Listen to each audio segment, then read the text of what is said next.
It's 1:10. Hope you can hear me. And I'd like to call the meeting to order and take the roll. I'm Debbie Snow, Public Board Member. Patty Solomon Rice, Speech Language Pathology Board Member. Dee Parker, Speech Language Pathology Board Member. Paul Sanchez, Executive Officer. Kelsey Cruden with the Office of Legal Affairs, BCA.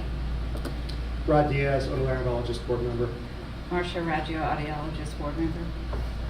Amnon Shalev, hearing a dispenser, board member. We have a quorum. And next on the agenda is approval of the May 31st and June 1st minutes.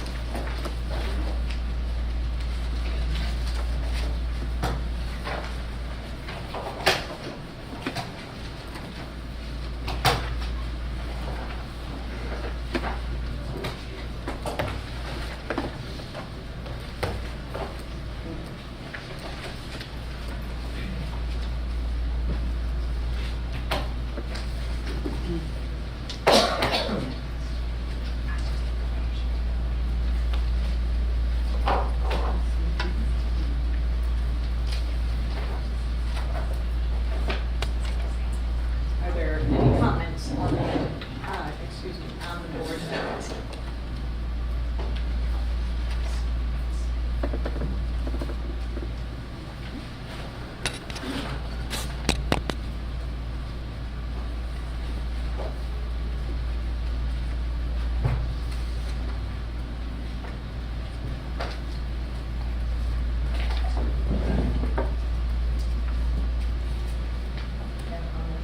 No.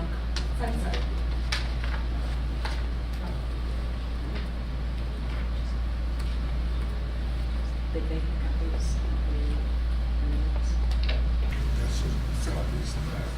There are copies of the minutes in back. Were there any comments?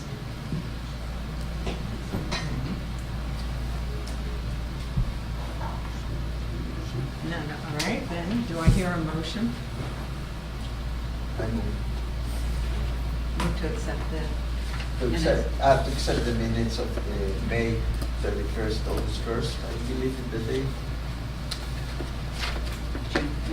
May tomorrow. 31st, June. May May 31st, 31st, June 1st, yeah. I move to approve the minutes. Second.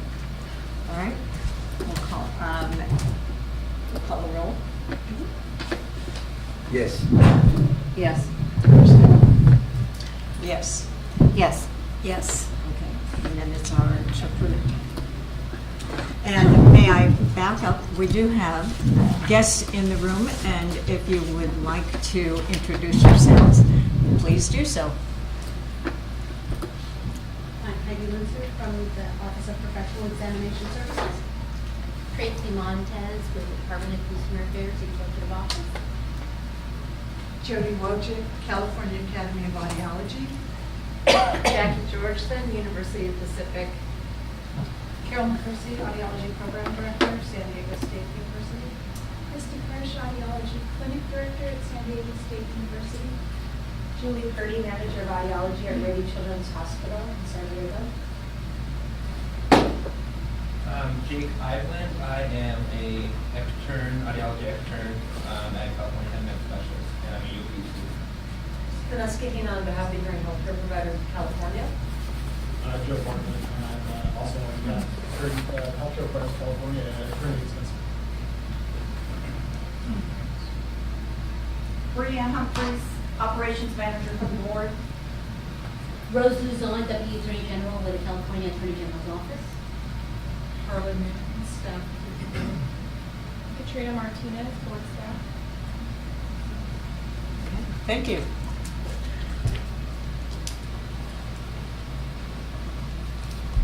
Are there any public comments for items not on the agenda? We do have one public comment, and it's on the inside of your binders. And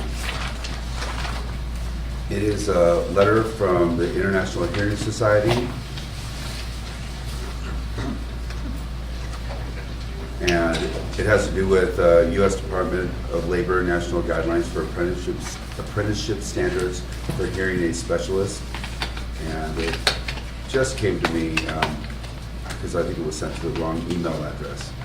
I think, Vanessa, you have a comment on this? Yeah, I'm happy to help comment on this. We wanted to make sure that the board saw this in terms of some potential standards that we're looking at on apprenticeships for the profession going into the future. This was a program that was recently approved between the U.S. Department of Labor and our national society, the International Hearing Society. I think it fits in a little bit better with the agenda item regarding traineeships, but happy to answer any questions about it, but wanted to start to introduce this to the board as we start to move in to a few different discussions. So are we allowed to ask any questions, or does this need to be agendized? This would first? need to be agendized. I Oh. would recommend that you refrain from commenting on or asking questions about it. Okay, that's what I thought. Some of our discussion may overlap into this topic, Okay. but this is definitely a future agenda item. Okay. Well, I was going to add, as dispensers train many people, it's nice to have some sort of an actual curriculum that we be able to follow that has step-by-step stuff. That's basically my comment. I agree. We look forward to that discussion. Thank you.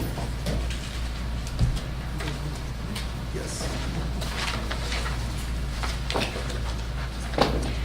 We're moving on to item number 4, and this is discussion and possible action on the examination requirement for dispensing audiologists. I'll go ahead and start, Dee. Included in your binder materials under item number 4 is a background document, and this is a continued discussion from our May 31 meeting where Heidi Linzer Hill was with us from the Office of Professional. 4. Tab 4. Sorry, some of our books are not quite right. Okay. Okay. No. Those are probably the binders that I put together.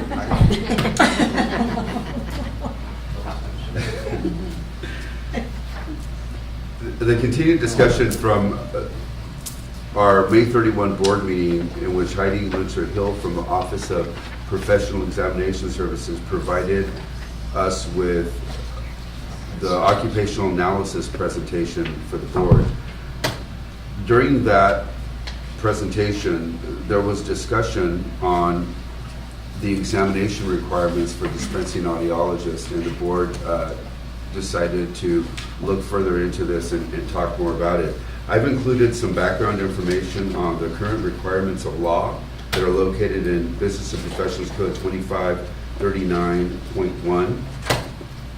And that's where it discusses, this is going back from the board merger, and it discusses a requirement that dispensing audiologists, in order for licensure, have to pay applicable fees, pass an examination approved by the board related to selling hearing aids. At the end of that section, in section D, it says, for the purposes of subdivision A, which I just referred to, the board shall provide the hearing aid dispensers exam provided by the former hearing aid dispensers bureau, this is prior to the merger, until such time as the next exam validation and occupational analysis is completed by the Department of Consumer Affairs, that would be OPES, Heidi Linzer Hill section, pursuant to section 139, and a determination is made that a different examination is to be administered. So Heidi shared with us her findings. There were some recommendations, and we have both Heidi Linzer Hill with us, and we also have the Chief of DCA Programs and Policy Review, Tracy Montes, here with us. So they're going to present some more information and allow us to ask further questions.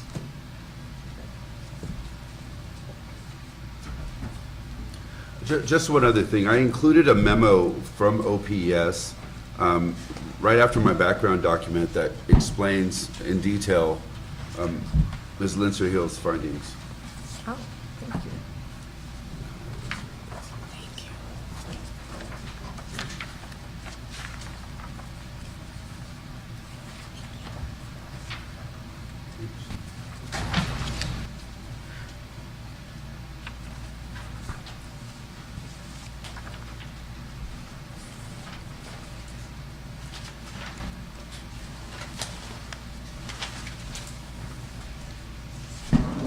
afternoon.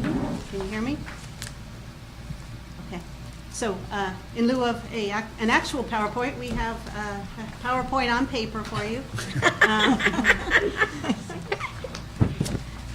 Okay. So, as you know, I'm Heidi Linzer. I have dropped the hill, Sorry Paul, about just that. to let you know. I just realized that now. I just realized that, so, okay. I'm the chief of the Office of Professional Examination Services, and I've been there for 5 years as the chief, and then before that, I was 14 years at the Contractor State License Board in charge of their examinations, and before that, I was at the OPES's former name, which was OER, Office of Exam Resources, so I was there for 4 years when I started my career. Okay, so I was here at your last board meeting in May, and I'm going to recap some of the things that we talked about in that meeting, and specifically as they relate to the issue with the licensing requirements for dispensing audiologists. So just background on OPES. We provide consulting services in examination validation to DCA's boards, bureaus, and committees. And we provide recommendations, as we are today, based on regulations, professional guidelines, and technical standards related to licensure exams. So we also have our own regulation standards and guidelines that guide all the work that we do. And those are listed on the next slide. And so BMP 139 requires that boards conduct an occupational analysis every 5 to 7 years. And boards also need to submit a report every year indicating the status of their occupational analysis and their examination development. And your board does a very good job in complying with those 139 standards. So the principles and the standards that are listed there also state that evidence of validity based on test content requires a thorough and explicit definition of the content domain of interest. So this is why we do the occupational analysis. We're trying to get a thorough and explicit definition of the content of what we're trying to measure. In addition, a close link between test content and job content needs to be demonstrated. So we determine what the job content is by doing the occupational analysis. What are the important areas of practice, especially with regard to health and safety? And then the test needs to be based on those areas. It prevents examinations from being developed arbitrarily by people testing on, well, this is what I needed to know when I was in school, as opposed to what is important for the job and empirical study of that. So also 139 required that OPS develop examination validation policies and that all DCA licensing entities need to follow.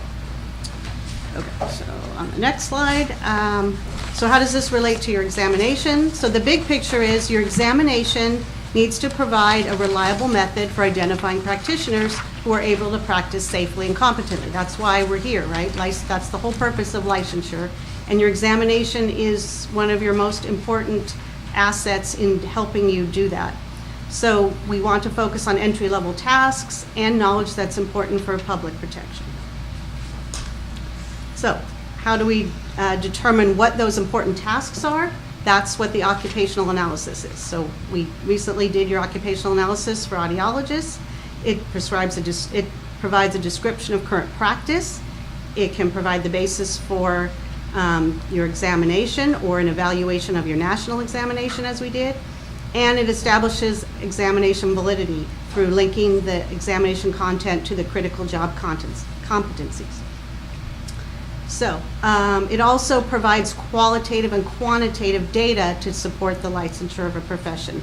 It helps boards make decisions that are based on data instead of arbitrary or based on political pressures. Sure. And I'd like to add too, it's not just an examination plan that the occupational analysis data is used for. It's used for looking at continuing education, training programs, getting information out to students or mentees. Again, it's not just an examination. We tend to kind of focus on that because that's the primary use, but we really are trying to educate our board. When you start thinking about regulations, scopes of practice, continuing ed, it all should lead back to this occupational analysis, because if you're ever challenged and I'm talking challenging in a judicial setting, when you have this evidence, it's going to support those decisions. So it's very important. And also can improve the transparency to the public by providing the specific examination information that candidates need to know, and for educators to say, oh, this is the scope of practice for practitioners. We need to make sure that our programs are consistent with that. Okay, so on the next slide, I have, which I provided to you at the last meeting, the results of the occupational analysis. So one of the main important results of the occupational analysis is a description of practice or an examination plan of what should be covered on an examination. So we have that there on the slides, and you can see that the audiologist description of practice, it was broken down into 6 content areas. We had, the first one was patient intake, and that covered, you can see there, sub-areas of signs and symptoms, exposure and trauma, function and evaluation, and that was determined to be 19% of the examination outline. The second area was diagnostic testing, and that involved preparation, behavioral, and anatomic and physiologic, and that was determined to be 23% of the examination outline. The third area was audiologic results, and you can see that was broken down into the 3 areas there, and that was determined to be 23% of the examination. And on the next slide, we have area 4, which was hearing aids and assistive devices, and that was determined to be 19%, and that covered selection and preparation, programming and verification, use, troubleshooting, and repair. The 5th area was implantable devices, and that was 5%, and laws and regulations were 11%. So, the occupational analysis, as Tracy was just mentioning, can also provide the basis of legislative, regulatory, and policy decisions, such as the issue the board is considering today regarding Section 2539D. And it also can help ensure that there's not artificial barriers to licensure. Once we can see what the scope of the profession is, it helps us better evaluate the examinations that we've been using and the licensing requirements, because sometimes, as you know, as you're facing, those are set at a different time. They were set under when there were different circumstances, and they need to be reevaluated. So the occupational analysis can provide the fresh description of practice to make sure that we're making decisions based on current practice. So just to elaborate a little bit on this bullet here about preventing or removing unnecessary licensure barriers, there's a real push right now by the legislature and the Little Hoover Commission to take a very close look at regulated professions and really determine the extent to which certain professions need to be regulated. And so this comes up periodically, and we of course have to step up and say, this is why it's important for a cosmetologist to have a license. Here's the health and safety. It's not just cutting hair or, various professions. And so we're very fortunate because most of our programs are already looking at this and making changes, and that's primarily due to Business and Professions Code Section 139. As they're doing their occupational analysis reports, they're looking at their minimum requirements, those hurdles to licensure, and trying to evaluate what is fair and what is an unnecessary barrier. And so I think the timing for your program, your board, to be looking at this is excellent, because it is following what is happening right now with the legislature. We know quite some time ago, the Board of Behavioral Sciences, Board of Psychology removed their oral exam requirement.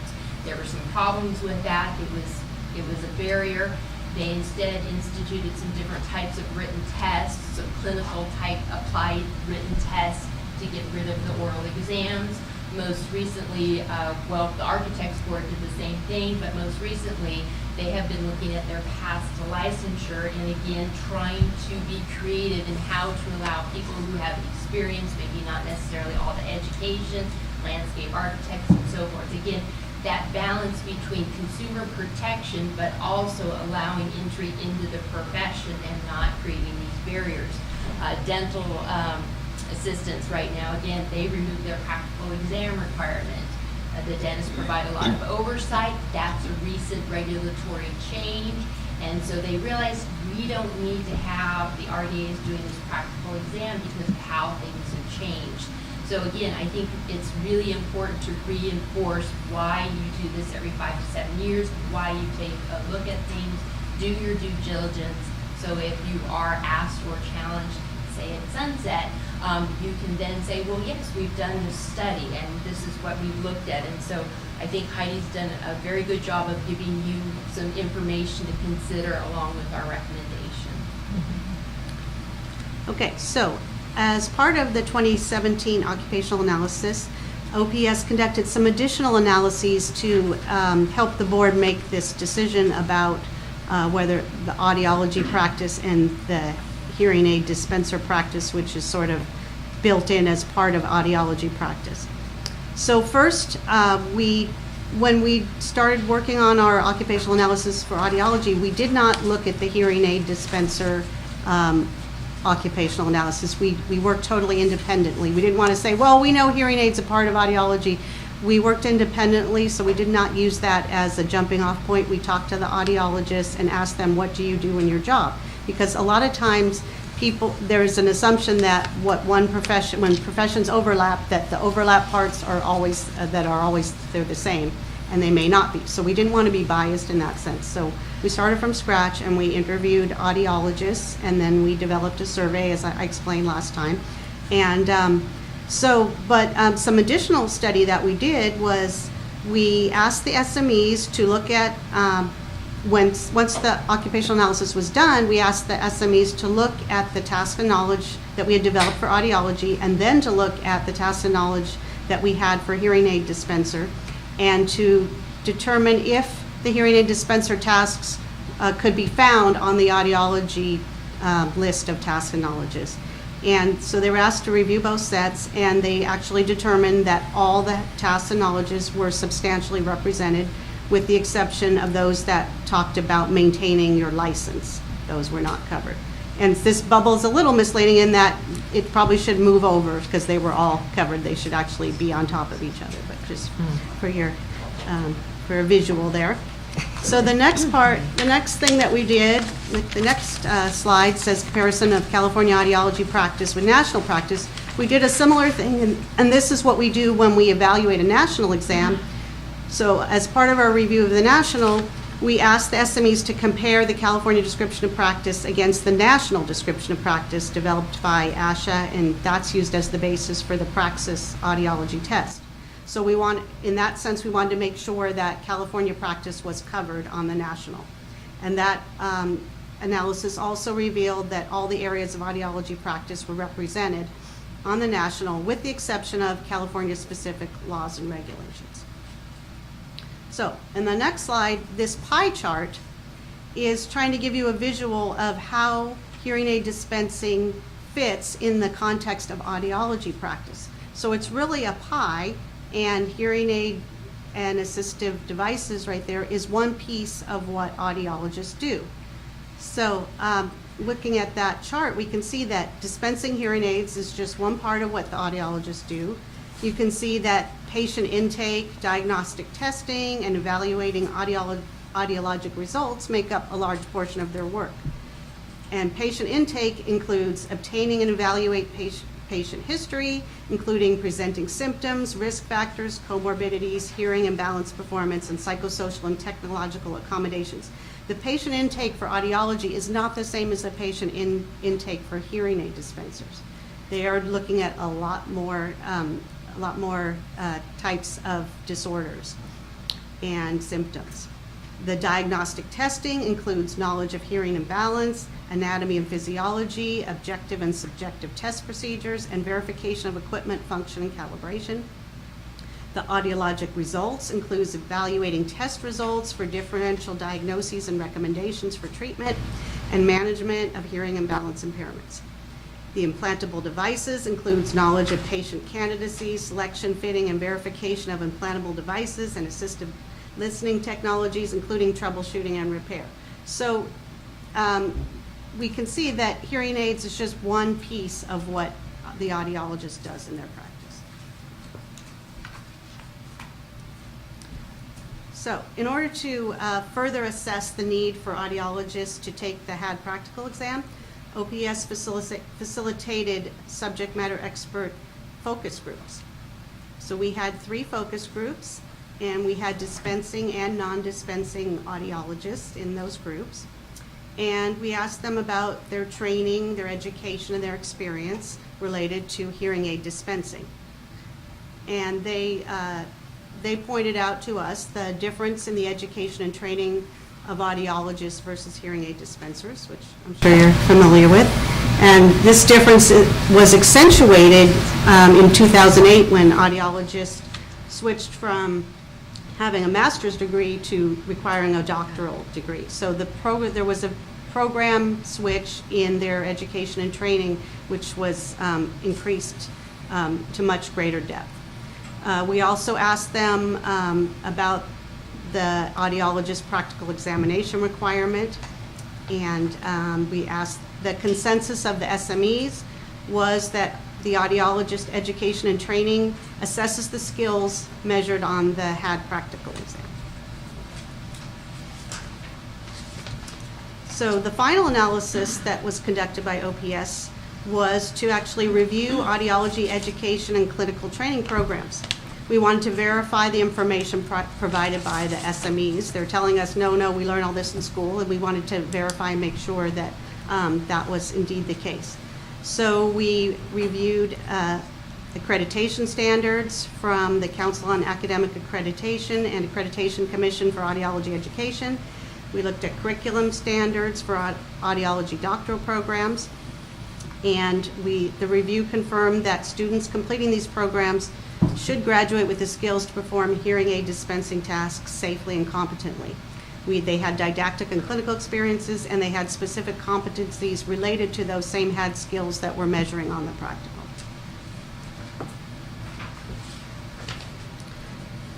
So we also wanted to provide to you just another perspective by looking at some similar licensing models from other professions within DCA. We talking about dental, but if you look at dental hygiene and dentists, these professions also have overlap.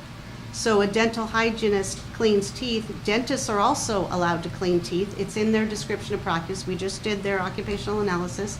And, but they're not required to take there is a practical exam for dental hygienists, and dentists are not required to take that in order to clean teeth. It's assumed that with their education and training, they have the knowledge and experience to be able to clean teeth. Similar licensing model for optometrists. Optometrists can dispense spectacles and contact lenses, yet they're not required to become certified in these 2 occupations because those sub-areas are included in their education and training. So evidence does not appear to support a practical examination requirement for professions that are similar to yours with practice overlap. So I'll let you talk about the last one. So, drum roll. Because the training experience and the national examination appear to be sufficient with very little risk to the public, OPS recommends that the board eliminate the practical exam requirement for audiologists, I should say dispensing audiologist licensure, removing a potential barrier to licensure. Again, we just feel that it's redundant. It's not necessary. We don't see any evidence that it would harm any patients or consumers. However, we do think at this time it's important to maintain a written exam. That was something that was clear from the subject matter experts, that there is some California law and specific information that needs to be assessed. What we would like to do is not only recommend elimination of the practical, but we would like to continue our work as we move forward with the hearing aid dispenser occupational analysis when that exam is updated, is to see how that impacts the need for an audiologist. We may need to look at 2 separate written exams. That's a whole nother topic, another issue, but at this point in time, it's clear that there still needs to be a written exam for dispensing audiologists. The practical, though, does not appear to be necessary. And so we hope that the work that Heidi has done in her team, our goal was to provide you with enough evidence to be comfortable with this recommendation and to thoroughly show that these individuals, through their training, their education, their clinical didactic experience and so forth, are assumed to have demonstrated this, again, at an entry level and do not need to be assessed at this time. So we're happy to answer any questions that you may have. Did you interview a non-dispensing audiologist in this set? Yes. Did you interview non-dispensing audiologists that are 20, 30 years in the business, that are not dispensing hearing aids, and they said to you there's no problem taking an in-person, even though they never took an in-person in their life? I'm talking, we are not sure that 30 years ago, people learned what they learn today in university about the profession. Did you interview people that has 20, 30 years non-dispensing audiology and they told you, oh, I can take an ear mold impression? Well, we focus on current practice and current training and education. Correct. Yes. But we have 2,000 licensee audiologists. 750 of them, or 20 of them, are audiologists, not a dispensing audiologist. Many of them are practicing years. They didn't have any intention of dispensing hearing aid. They go work in academy or they work in hospitals or whatever. If we go and accept your recommendation, automatically they can dispense hearing aids, even though they haven't done it in their life. That depends on how the regulation would be written.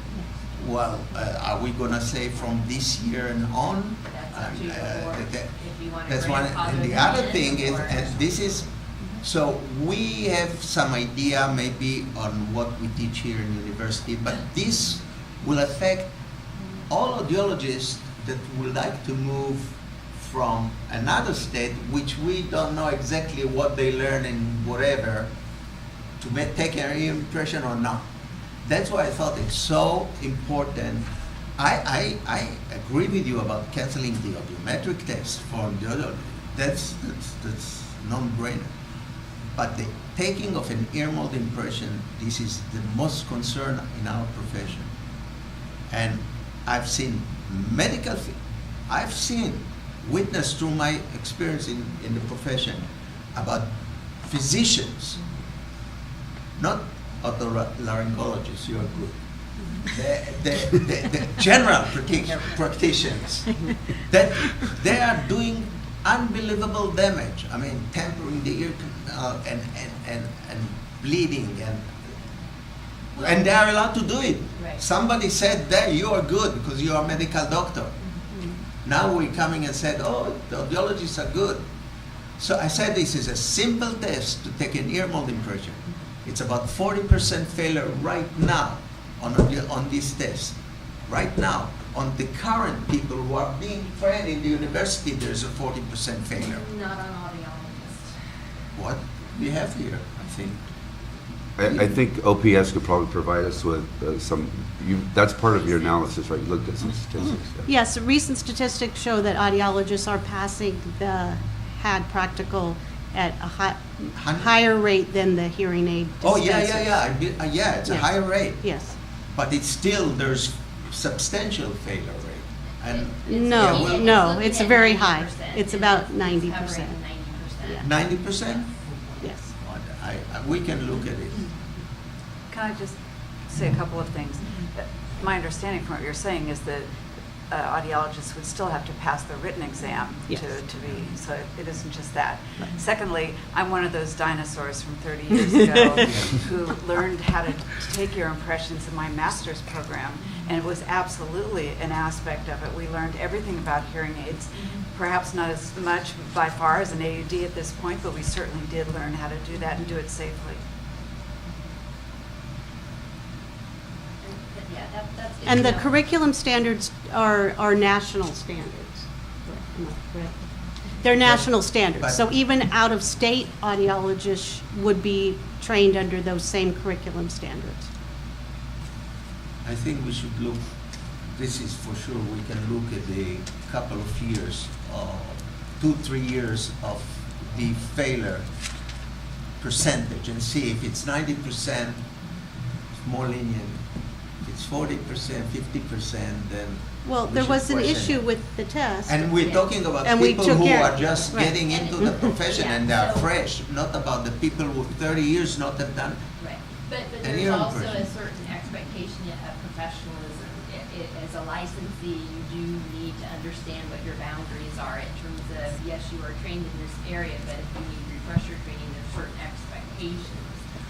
But again, we can't go too far back on the statistics because your exam was revised. And again, another good point for your board in that you did make changes to the practical exam. And so that's why Heidi's group did pull the stats for this, because we knew it was going to be a concern. But I also sort of look at this too, is that, again, you have, the audiologist has a very complex education and training, and this is a piece of it. It's a very important piece, but it is a smaller piece when you consider the entire scope of practice. And so, again, with a high 80s, 90 passing score, that's something we're very comfortable with. Again, we don't see this as being a risk to the public. And I think we've looked at some statistics at the past couple meetings, which is why we wanted to come in with a very strong recommendation, because it would take you some time, if you choose to accept this recommendation and move forward to actually start the regulatory process. That's a year or two. So that's why we wanted to give you ample evidence and maybe have some individuals that could speak to this as well and help the board. I just want to thank you both very much for what sounds like a really comprehensive presentation and for looking at all the data, and especially for presenting, I think, perspective from multiple different professions. I think that's very enlightening to be able to present that from 2 other different professions. So really appreciate it. Thank you. I always had some difficulty with those percentages in the past because often there were many fewer AUD students taking the exam. So if 2 took it and 1 failed, that looks like a 50% No, that's failure why I'm rate. saying look 3 years. Yeah, so I don't hope take that one cycle. when- Take it 3 years. When you give us those numbers, you are taking 3 years. Yes. several Well, years. this is very the closely. past one, since we have updated the it, test. yes. It's a year. It's been a year. And also, too, I think, again, what's important is when we give you this information and recommendation, we're standing behind it. So if there are challenges that come up, we are here to support you. We work very closely with legal, and so it's not just your board out there, it's all of us together. And I have another question. What is the purpose of removing the practical exam? It's removing a potential barrier to licensure. We don't want individuals to have to take a test or an assessment or coursework, whatever it may be, in this process of getting licensure. We don't want anything in there that is not necessary, burdensome, or redundant. Because individuals need to be able to do clearly what is expected to perform at entry level, do no harm to the public. And the governor, the legislature, and we work with all of our boards to recognize that. Because individuals should have a fair chance to enter into a profession. So you think that an audiologist that graduated from a university and going into the business will not go into dispensing hearing aids because he has to once in a lifetime to take in for ear impression. One time in a lifetime. And this will be a barrier from him to go and not dispense hearing aid in his life. I don't believe so. I believe that people who want to dispense will go and Can I just talk about barriers? Barriers are not necessarily obstacles that prevent you from practicing. Yeah. They're also obstacles that make it more difficult to get your license. And I think dental hygiene, but I'm talking ear mold impression is really, really risky. Oh, And yes. this is one thing that's very risky. And even, you said 90%, I think it's lower than this. But even 10% failure, and 1% doing some damage, irreversible damage to a patient, just so we will save a one in a lifetime test, I don't. If I can just jump in, I'm on to a little bit of the legislative history with this, because audiologists, by definition, in their scope of practice, are able to fit and sell hearing aids. Yeah. But in California, in order, a dispensing audiologist is a person who's authorized to sell hearing aids pursuant to his or her audiology license. Yeah. So, and then again, in the dispensing audiologist statute, the statute actually says that they must pass an examination approved by the board relating to the selling of hearing aids. So looking at the legislative intent, I think that the legislature was saying that audiologists can do the fitting and selling of hearing aids, which includes ear mold impressions. Yeah. However, in California, we want them to know specific things about selling hearing aids. How old is this So statute? the statute for dispensing audiologists, I don't have the full history. It was added in 2009. It has been updated a few times since then.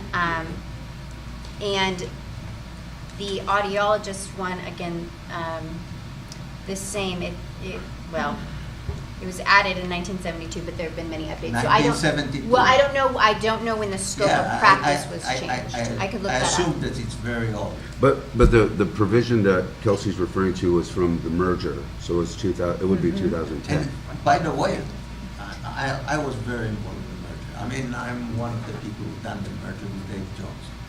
And Martin knows the history a little bit. And this was one decision that was made, that the audiologists will have the practical exam. Now we can look at improving it, and I think the audiometric test shouldn't be there. But I don't know if they want to, there's also fitting and repair of hearing aid in the exam. This is not risky. You shouldn't be, if they don't want to do it, don't do it. It's not risky, but there's one risky aspect in this ear mold impression. And this was the things that done the merger, that they would do the ear mold impression test. I believe they're already legally allowed to do an ear mold impression. Yeah, it's within the scope of practice. In order to sell hearing aids in California, you have to have your dispensing license. And so, while you are correct that I think the statute did provide that until such a time that the board has done an occupational analysis, and until such a time that the board has decided that a different test, again, it has to be related to selling hearing aids, is warranted, then the hearing aid dispensers examination, which includes the practical examination as well as the written examination, will be administered. So that is, the statute does allow for that, but it does specifically say related to the selling of hearing aids. Do I recall this right, that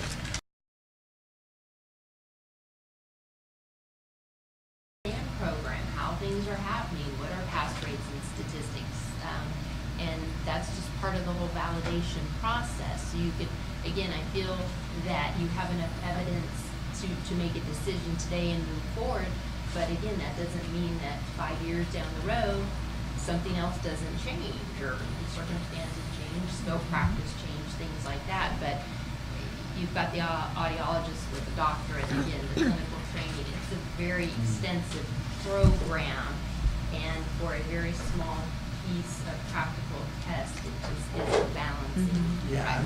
Can I ask a Oh. follow-up question to Amnon, please? Because, again, I think this is a very important part of my job, making sure that people can do this safely, and when they can't do this safely, then it comes to us, and it's our job to enforce the Practice Act. So I'm obviously very concerned about practitioners being able to practice safely and competently. But Amnon, you mentioned that the intent was to require audiologists to test. We talked about the practice Right. exam. I guess, and I know you didn't write the legislation, neither did I, but why wasn't that clearly stated in the language of the statute? I think because it was so obvious that nobody even challenged it. Because That's it- the reason. Okay, but you There's don't. nobody challenged it. Okay, I'm just There curious. was no opposition that required, okay, let's put it so definitely, it feels so acceptable by everybody. Yeah, I understand. And I- now I'm looking here at the last cycle. I know it's not typical, and it doesn't. That's why I want to go 3 years. It says percentage of hearing aid dispenser who passed was 83%, and audiology passed 50%. This is two people. Because while it might seem obvious to you or to people that have been around for a long time, for someone like me who's fairly new, when you're reading the statute, when you read in one section that audiologists have this within their scope of practice, and then you read another section that says, but in order to sell hearing aids, they have to take an examination related to selling hearing aids. My perception is totally the opposite, that it must mean that we are testing them for information relating to the selling of hearing aids. Because when I read the other section, it already says that they can do all those things. I know, no, as I tell you, nobody challenged it. Nobody's come, any audiologist or anybody, and said, I am allowed to do it, let's go to court. And unfortunately, neither Heidi or I were at DC at this time. We sort of, she was at contractors and I was consulting. But when anything comes up with scope of practice or testing, we do try to get involved with that. And so I've helped write some legislation, so has Heidi, things like that. So unfortunately, we didn't get to see this because we may have questioned it, because that's part of what we do. Because what we would say is, well, we're your occupational analysis. Why do they have to do this? Show us the evidence, and that's what we try and do. And most of the time, we're fairly successful in working with legislators and their staffers and the department in writing that. So, because I think that's a good point you're making. There's different perceptions on how that is being interpreted. The other area that I wanted to address, because it's part of my shop, is the exam part of it and the scores. The information that OPS recently gathered is the most up-to-date information of the last year of examinations. Now, I happen to know that the last 3 years does not deviate very much from, I believe the average. Hold on, let me just clarify that too. I don't think that the criteria is because someone fails the test, now an entire population has to take an exam. And so I'm not saying that your point is invalid. All I'm saying is that what we're looking to do and what we need to focus on. So if here Well, this hold person on. will pass 83, will you cancel the exam? If you'll just allow me to finish.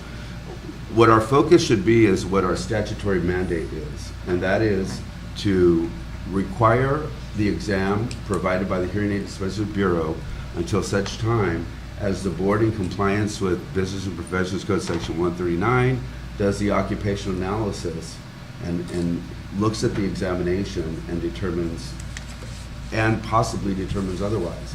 And I think that's the charge of the board now, is to look at the information that has been provided to you that is database, that where research and analysis has been done, and make that determination. So, And the passing rates is part of that. That was a piece Right. of the data. Wow. So we looked at that as well as all the no, other I pieces. mean, so you say like this, audiologists fail 20%, and hearing aid dispenser will fail in 30%.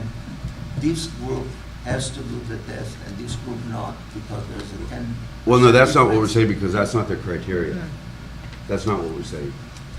And also, I wanted to bring up just a couple of broader points. And one of them being that a hearing aid dispenser's primary job task is dispensing hearing aids. And anytime you dispense a hearing aid, you're going to make an ear mold impression to dispense the hearing aids. So this is a common practice. It's the majority of the work of the hearing aid dispenser. When we look at the audiologist description of practice, we see that hearing aids and assistive devices are 19% of the occupation. That means that 81% of what they do, generally speaking, and of course it's going to vary across audiologists, is not doing hearing aid dispensing. So what that says to me is that a lot of dispensing audiologists might not spend a whole lot of time dispensing hearing aids and making ear molds. If they were, because we are all in a profession that requires continuing education every few years, they would complete continuing education to beef up on their skills in a particular area. That's the whole point of continuing education is if there's an area that you want to start working in more, you will get the education and training that you need in order to do that. So I just want to bring up that piece that's also a piece of the profession. That I'm aware of on taking an ear mold impression. Well, I'm talking, well, okay, I can't go there to that, but, and also, I also want to bring up the point that this is a one-time test. So if a dispensing audiologist takes this test and practical exam and passes it, but then decides for a period of time, this is not what their interest is in and they want to do something else, they aren't going to be practicing it anyway. So that's not a reason to not, to say, no, you don't have to take the test because a certain population, a certain percentage won't be doing it anyway, won't be taking ear mold impressions anyway.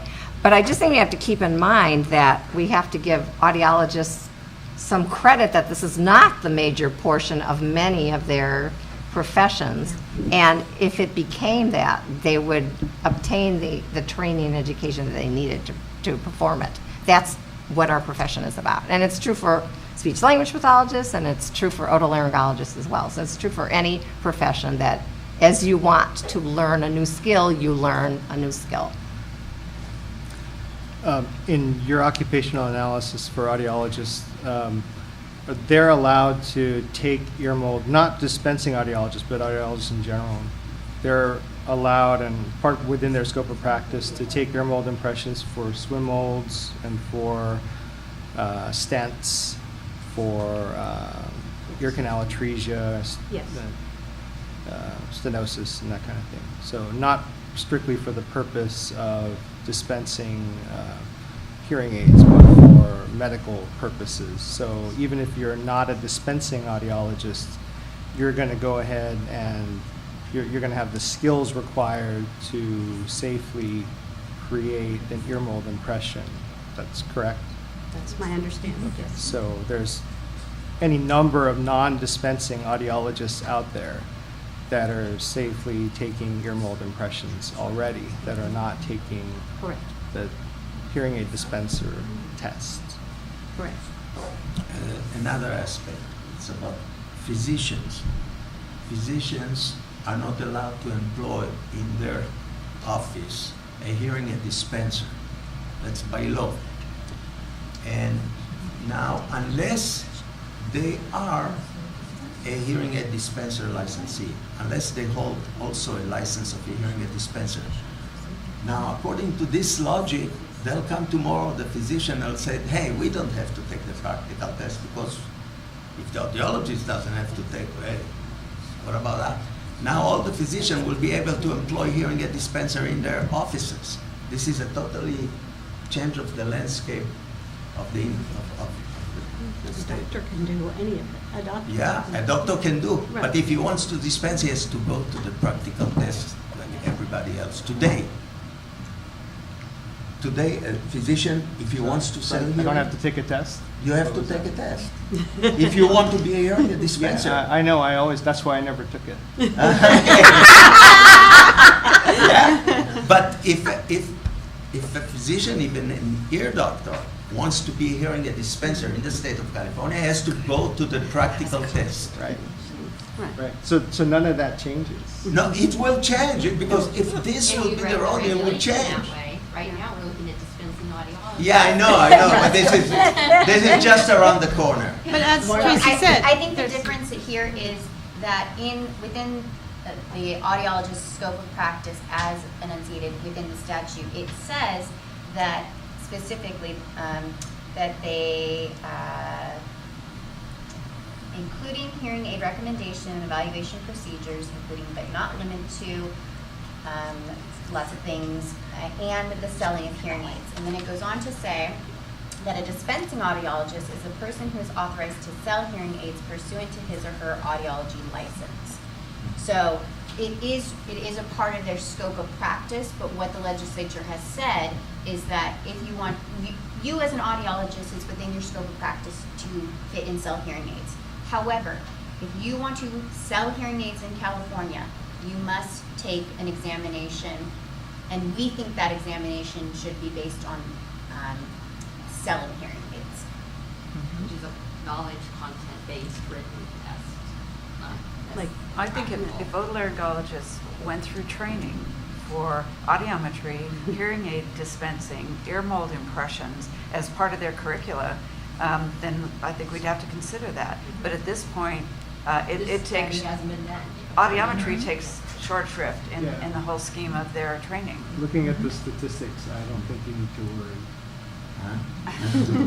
No, I'm talking about if they will be able to go and reinstate that they have to go only through a written test. Some will do it. No, just to have to employ a dispenser in their office, just for the purpose. If it's just a written test, it would make it much easier. Dr. Georgeson has gotten up twice Yes, now she to. did. Yes. Well, I sat down for some because Ms. Pruden kind of said what I was going to say. Mr. Shalev, with your comment of the. Jackie, can you just identify yourself? Sorry, yes. Jackie Georgeson. I'm from the University of Pacific. I'm the Director of Clinical Training for the Audiology Doctoral Program at University of the Pacific. And that's initially my comment was with your comment of, the audiologists who have been out for 20 or 30 years and have not been dispensing audiologists.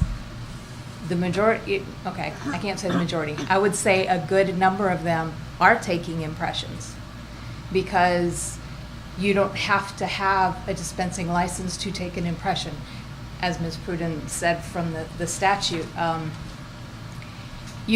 any audiologist can take and can do anything with regards to hearing aids, taking an impression, following up, verifying anything, and they don't have to have a dispensing license to do that. They just have to have the dispensing license to sign the bottom of that contract and let the patient walk away with it. Yeah, but they're not doing it because they're not selling, then they're not doing ear impressions. That's untrue. That's untrue, because they're not selling the hearing aid. They may still be doing the impressions for an ear mold, for swim molds, so just because they're not selling the hearing aid does not mean they're not taking the ear mold impression. There are some substantial number that don't. There are do it. definitely a substantial number that are doing don't do it.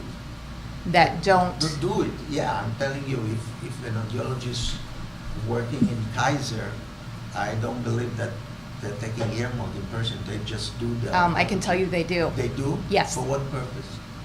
They don't sell they refer them to another contractor, Here USA or Earaches or something. They do in San Diego. That's the setup in San Diego. But in Kaiser and other parts of the state, that's not. They do take impressions, and you take impressions also for a medical situation, not strictly for an ear mold.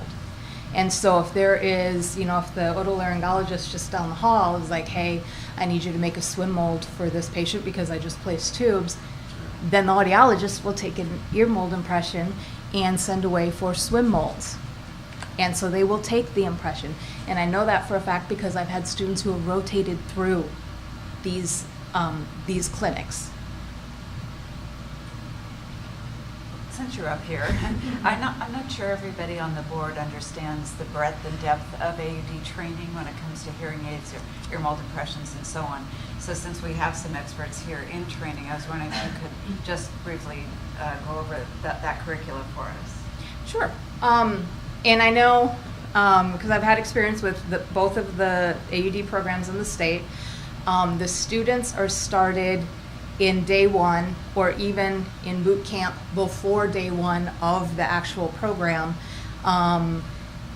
practicing taking ear mold impressions, okay? So whether it's on a styrofoam head with a silicone ear, placing the otoblock, taking the impression. I can speak for the San Francisco program in that all the students, before they're allowed to make an impression on a real head, they have to demonstrate that they have 5 pairs, so 10 ears of good impressions on silicone ears, and then they're allowed to graduate to a human subject, and then they do it within the clinic. We have a competency-based model, so before they're eligible to go off campus, they have to further take 3 more sets of impressions, or they have to take 3 very good sets of impressions in order to be eligible to once go off campus. And then they are continued to be evaluated throughout the program. So if we find out, hey, you know what, you're having some problems with ear mold impressions, we will bring them back in. They will start practicing again on the styrofoam heads. We'll watch them, we'll see what they're doing, and then we will guide them through. So it's not a one-off take an impression like it is in the practical exam. It is 3 years or 4 years of continuous supervision of the technique and the skill of taking an impression. Yeah, I believe that today is much better than it was before. When I started my business in 1985, audiologists didn't want to do hearing aids.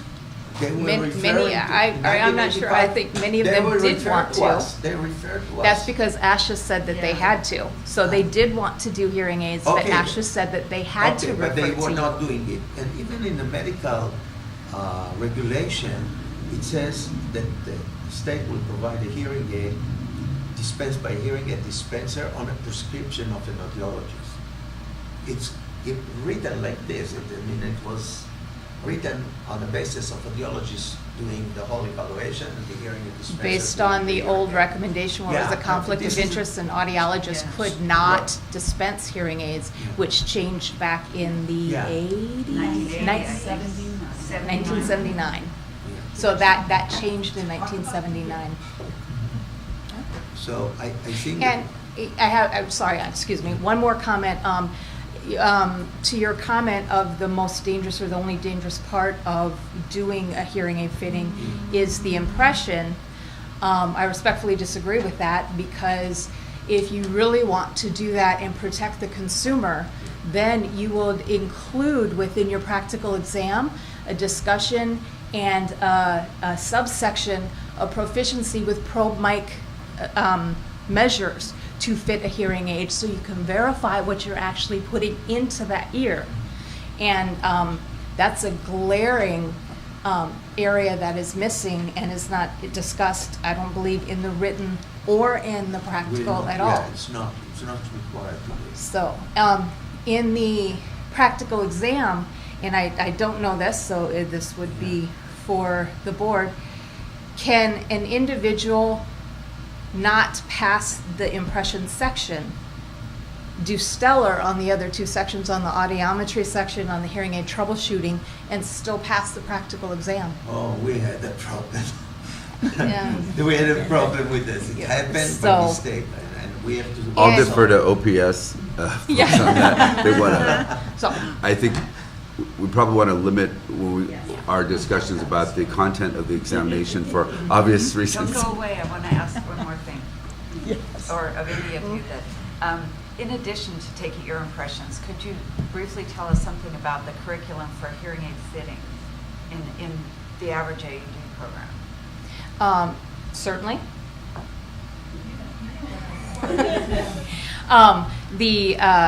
The curriculum is certainly, you learn all the basics of hearing aids, but then there's also labs and practical exams on performing probe mic measures, really are a couple of differences to verify what the hearing aid is actually doing.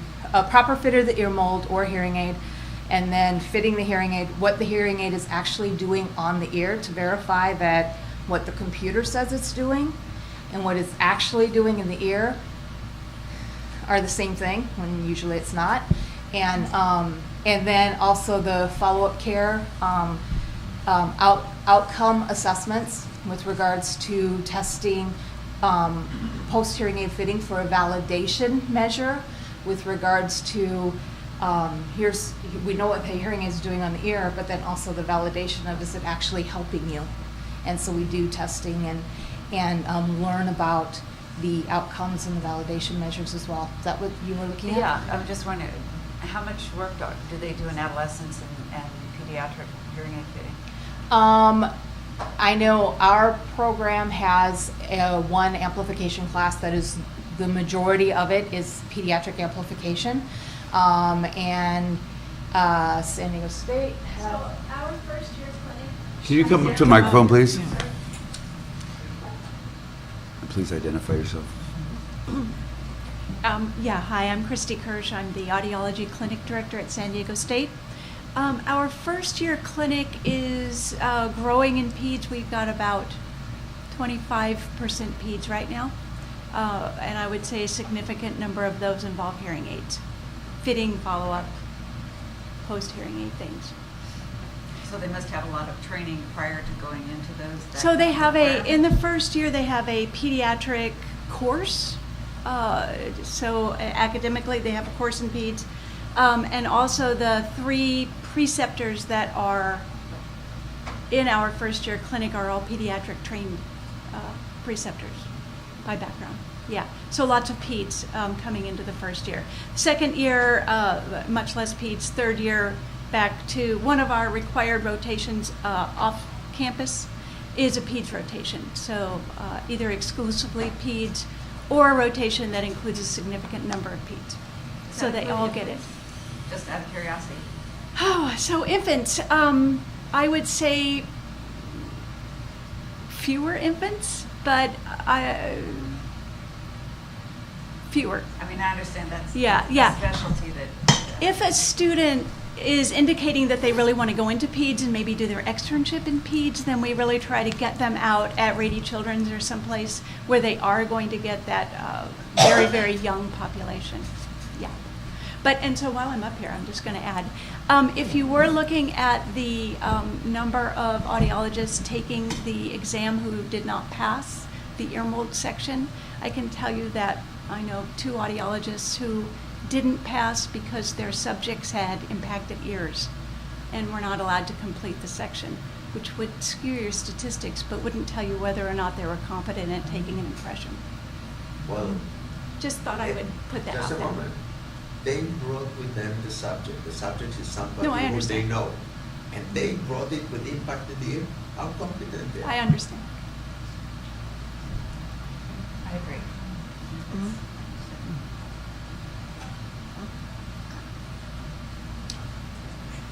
Mr. Shalev, I'd like to speak to you. My name is Jody Wojcik. I am a board member of the California Academy of Audiology. I'm also a private practitioner, dispensing audiologist. In January, it will be 40 years. I am the person of whom you've been speaking most of this afternoon. I am that dinosaur who got her audiology degree before it was legal under the auspices of ASHA to dispense hearing aids. I did learn how to take ear impressions in my master's program back in the olden days. I then became an AUD audiologist, and I have been dispensing hearing aids in the state of California for nearly 30 years. Probably longer than you have been dispensing hearing aids. 85, I don't know. 85. Okay, I don't. I've been around a long time. I want to speak to two things. Those of us who got our licenses before this whole thing erupted, I've been doing this for a very long time, And I did take impressions before it was legal to dispense hearing aids as an audiologist. Most definitely, audiologists who do not sell hearing aids take impressions. It is within our scope of practice. We do it for medical reasons. We do it for hearing aid reasons. It is absolutely within our scope of practice to take impressions. Number two, there is a reason beyond unsafe practices, perhaps, why an audiologist might fail the practical exam for impressions that has absolutely nothing to do with unsafe practices and has everything to do with an exam proctor's personal preference on how to brace a otoscope. And there are lots of ways to look in a person's ear and brace your hand against a head to be very safe. And if you don't do it exactly the same way that the practitioner wants you to do it, you will fail the exam. It has nothing to do with safety or patient safety, and you will fail, they will fail that person taking the exam. So there's no, I can't think of, I've just lost the word that I want. From one person to the next, what's the word I'm looking for? I just want to add to that before we get too far into the scoring of an exam. I think it's a little bit unfair to characterize what happens without really knowing what the examiner's assessment is. But he's been talking No, about right. everybody failing just the impression. I understand, but I'm just, hold on, if I could just finish my point. I don't want to get into how the exam is scored, because the real question here is whether audiologists should take the practical exam, and I think we should just stay focused on that Okay, topic. so let's talk about the fact that it is within our scope of, I will take that back then. It is within our scope of practice. It has always been within our scope of practice. And for you to infer otherwise, that it is not within our scope of practice is, and you continue to argue that it is not within our scope of practice. And it has been brought to your attention within legal rules and within regulation. It is within our scope of practice. First of all, I'm not arguing about the scope of practice. I'm arguing about safety of the public. And I just want to comment about your remark. There's not one person who's standing over the shoulder. There's two examiners. Okay, so Mr. you Sanchez wanna- says we're not you going to wanna talk tell me about that that. the two examiners Okay, so conspire Mr. to Sanchez says fail? we're not going to talk Okay. about that. Okay. Let's just, the other thing I want to recommend, and I appreciate your comments, Okay, I I appreciate understand. what people are, we want all the participation, that's really important. But when we address the board, let's focus on addressing the entire board and not individuals. That will prevent it from becoming just an individual debate, because I think we want to have that good debate, but we want to have it as a group, and we want to just stay focused on what we're trying to accomplish here, so. Well, I appreciate that, Thank you. but I do also appreciate that the majority of the board appears to have, and I do appreciate the presentation that was brought today. It was very thoughtful, it was very thorough, and it seems to speak to everything that the audiology community and the California Academy of Audiology has been trying to put forward for quite some time, and I appreciate all the work that you've been doing, and you've been thoughtfully listening to the presentation and seem to have heard what they've said and their recommendations, so I thank you for that. I have another question for Dr. Linzer and Dr. Montez. The last slide says, the last comment on the last slide, in fact, says, OPS recommends keeping the written exam requirement to ensure laws and regulations are tested. And I think I heard Dr. Montez say something. I want to verify this. When I took that exam, which was quite a while ago, there was much more in that exam, that written exam, besides simply laws and regulations regarding hearing aid sales. And did you say that you're going to be looking at the written exam to look at its content at some point? Yes. So next up is the hearing aid dispenser occupational analysis. So it's my understanding, and Heidi can correct me if I'm wrong, that once that is done, looking at the audiologist and the hearing aid and then a written test, can we just come up with one, or do we need two separate? We know there's going to be some common areas with law and regulations, but to what extent do we need other content covered? So again, it's sort of as Heidi put it, a baby step approach. You know, let's tackle the practical. We've got the evidence right now to recommend that, but as far as how we change and utilize the written test, we don't have that data to provide that with you now, so we're going to be conservative for consumer protection, patient safety, keep the current written that is testing laws, but other content area, but we do need that assessment there now.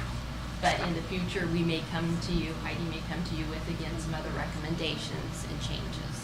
Yeah, the last occupational analysis for the hearing aid dispensers was to 2012, and so it needs to be updated, and the board's planning on doing that soon. And we'll do the same analysis that we did for this, because it's a test taken by audiologists and hearing aid dispensers. We'll look to see if the tasks and knowledges need to be updated, need to be changed based on new information. Do you have to wait for another period of time for the next analysis period to pass before you can approach the written exam, or can you do that as part of this work? We'll do it as part of this. And it's on the schedule. Yeah, on the schedule. As soon as the board can. They give us the green light. Part of our challenge too is just balancing budget constraints. It can be costly to do an occupational analysis. In the past, I've done budget change proposals to fund them, and sometimes we absorb the cost. This board has traditionally absorbed the cost, but as our licensing population continues to increase, workload increases, it's becoming more and more difficult to take that on. I would like to ask some technical question. These changes, if these changes will be done, is it just the board, or this is a legislation or regulation? How these changes has to be done if we will? I would recommend a regulation, because the statute requires an examination to be administered for a dispensing audiology license related to the selling of hearing aids. So, and then the statute goes on to say that until such a time that the board has completed an occupational analysis and determined that a different examination shall apply, the hearing aid examination will be administered. So I would recommend a regulation to further clarify that the board has determined that a new examination should be administered, and naming that examination. So it will go to a public notice? Yes. So we'd go through the whole rulemaking process, the regulatory process, and it would also allow for public comment. And what we'd like to do is as the regulatory process is unfolding, because it does take time and there's opportunities for the public to weigh in, we're hoping we can do this additional analysis sort of parallel, so that we have an opportunity to make some changes if needed. So you don't get one reg in place and then we go, oh, surprise, here's another change. We'd like it to all happen together.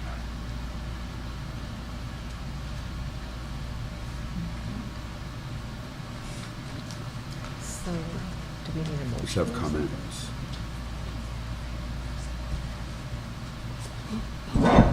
Thank you very much. Vanessa Kahina on behalf of the Hearing Healthcare Providers of California.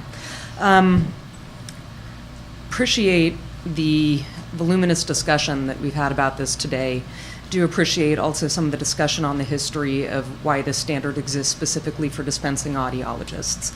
When we also look at the numbers of people who are taking the practical exam who are coming in wanting their dispensing audiologist license, it's not a big number. And I think one of the questions that we're trying to answer is on barriers to the workforce, making sure that California has an adequate healthcare workforce population. We are also about to open 4 new Doctor of Audiology programs in the state of California, and I think we're really excited about that. Everybody in this room supported that effort.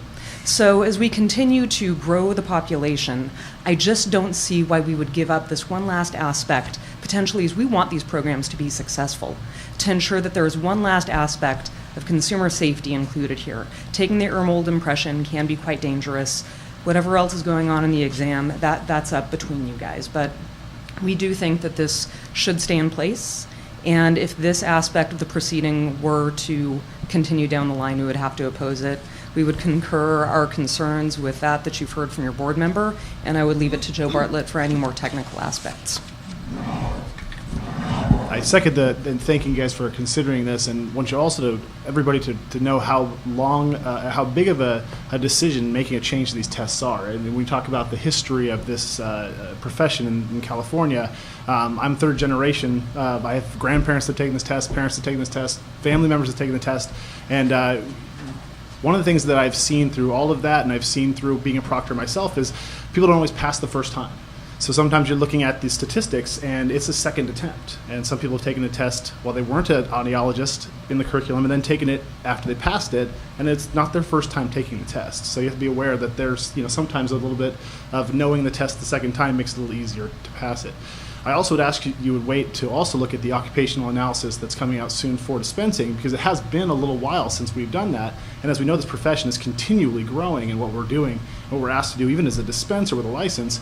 Our continuing education is continually giving us more and more stuff that we need to do. So looking at that occupational analysis and seeing the extensiveness and the changes that have happened since the last 2012 one was taken. I mean, it's a long, arduous process to take that test. And I think we had the last time a larger group of people actually completed the test than even when it was the thick stack of paperwork. I've been doing this for 15 years. It's my second time I've taken the occupational analysis. And looking at the statistics, it was more each time. So I, again, would ask that you would consider any changes in tests to see that comparison of what's changed in that period of time.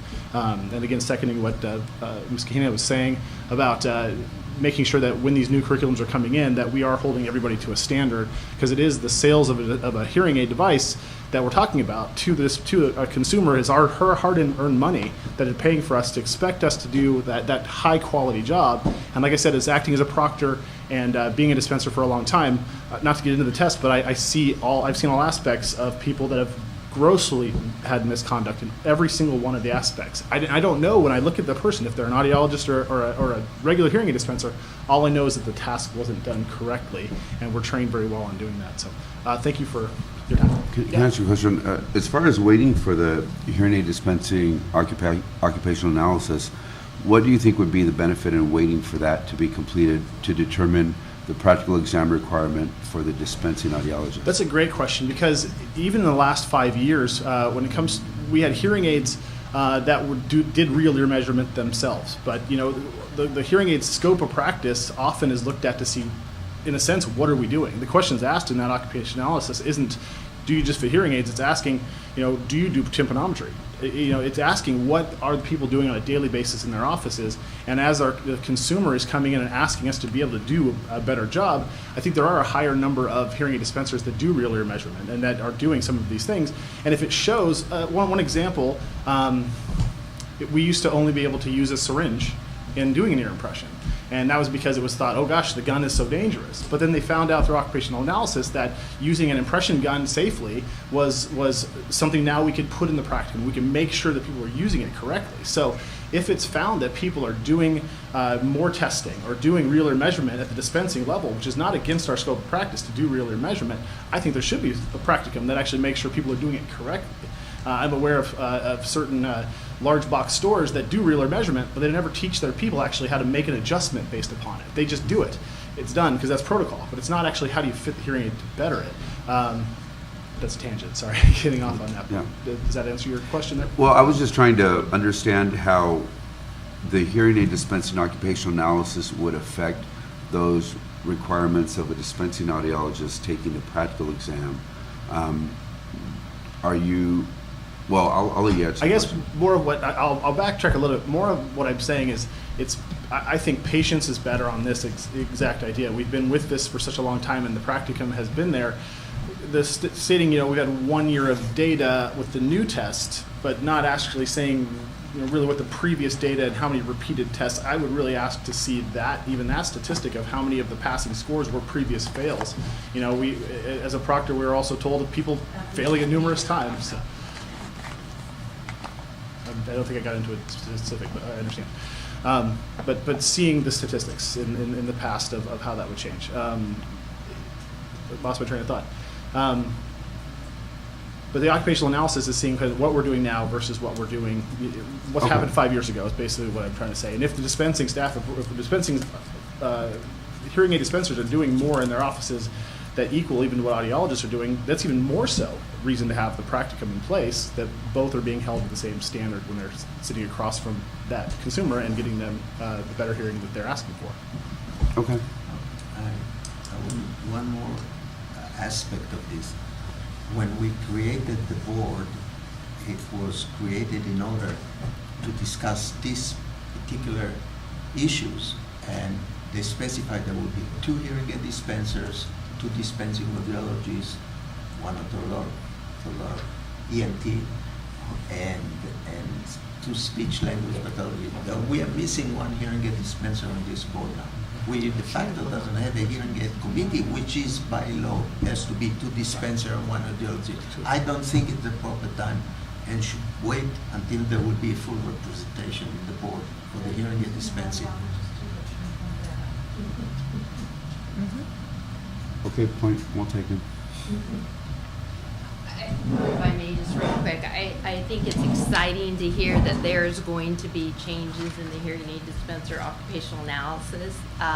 But again, I don't see how that impacts the evidence that Heidi and her team have put forth. Again, we're asking you to make this decision based upon the training and education that an audiologist receives, what is already in their scope of practice, and again, looking at reducing this barrier.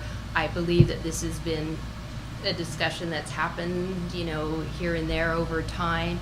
And again, I just want to really re-emphasize what the Little Hoover Commission is doing and the legislature. If they see this has been in your meeting minutes and it's going on and on and on, they're going to be like, what's going on? And so it's very nice when we can say that your program's meeting section 139, Business and Professions Code section 139, you've done your OAs, you're doing your exam development, and oh, by the way, you've looked at your requirements for licensure and a decision has been made based upon this recommendation. And again, it's just, again, being proactive, because unfortunately, you may or may not get your board positions. Again, looking department-wide, we have a lot of vacancies. We're coming up to a new administration. You may or may not get your new members appointed before we have the election. So I think it's just important to keep moving forward and carry on your business. And again, I want to reiterate, I think we've given you some very strong evidence to make an informed decision now. And I want to add that Tracy is a member of our executive team, and she knows, and I've talked to our deputy director. We've been working hard to try to get those positions filled. I reached out to the associations, both of them, because we have a vacancy on the audiology side and the hearing aid dispensing side. Mm-hmm. And I'll just let you in on the fact that I'm very sensitive to that. And we tried to make a push to have those positions filled, and even held off on talking about this until that happened. But unfortunately, they haven't been filled at this point, and I felt it was important to bring this information to you because we have this information. It's something that needs to be addressed. So it's obviously a continuing discussion. But thank you. Do you have anything? You need some public comment. Oh, there's no motion, I'm sorry. There's no motion procedural. So let's vote. Paul, where are you going next? I know there's a procedure and a process at this point that may alleviate some concern. Well, I think that Kelsey has Kelsey answered the question as to whether this required a statutory change or whether we have enough statutory authority to make the change. And the way the statute was written is it told us what to do. It told us provide this exam until such time as. And we're at the point of fulfilling that until such time as. So now the question is what our options are. One option that was presented was that if the board decided to go that route of following the recommendation of OPS, then it would require a regulatory change. That's a legal recommendation. The benefit to making a regulatory change is that that allows for public comment, and that allows for more discussion, and we go through the regulatory process through the Office of Administrative Law.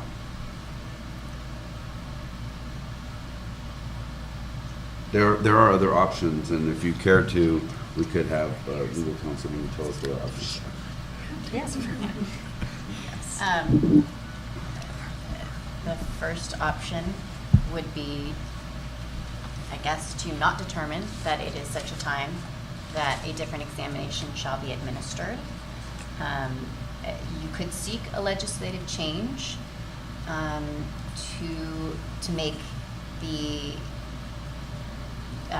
instead of regulation, to have it in statute as opposed to regulation. You need to find a bill sponsor for that, and to codify it that way.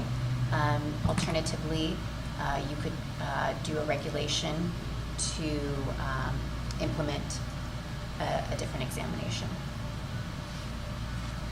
And I'm more inclined to go to have it by the legislation because it's more open to the public and there's lobbying from the groups from all sides, and they should make the decision and not us. And just for clarification, legislative changes can be made at any time on anything. So I think what Kelsey was pointing out is that is an option, but we do have statutory authority, and in essence, the board is mandated to make that decision, whether they want to or not. The legislature did, with intent, say, give this examination until such time as we determine otherwise, or until it actually says, until such time as the next exam validation and OA is completed by DCA pursuant to Section 39 and a determination that a different examination is to be administered. So while we can do that, we do have statutory authority. And regulation also allows for public input and public comment. And I would say, I mean, the legislation option, it would be a board originated bill. So you would be sort of trying to put forth the bill. So it would, in essence, be doing the same thing as a regulation. I guess you could leave it to the associations to put forward their own legislation. But in terms of what the board can do, I should clarify that it would be board-originated legislation.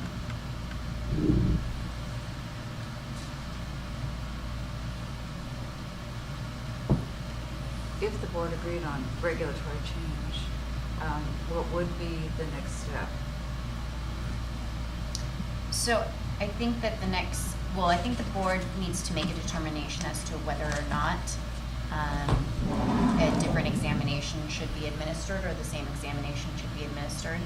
And then it would be to probably ask your staff and legal counsel to draft language to bring to the full board to approve for the rulemaking process. So, Kelsey, would it be something like a motion to accept OPS's recommendation to draft regulations to along the lines of removing the practical exam requirement, blah, blah, blah? We would work with your office, your board staff to bring back language, and then it would go through iterations of board meetings where you'd help us craft it, and then it enters into the OAL process where then the public has a chance to speak to it. So is that yes, a summary? Yeah, okay. That's an accurate representation. I just want to say that if I totally oppose this, receiving this recommendation, And if the board go in this direction, I would like to quit from the board before the vote. So you can vote it without any hearing a dispenser on the board, and let's the public decide how You- legitimate is this. You may also abstain from voting if you No, so wish. I will quit from the board before the vote.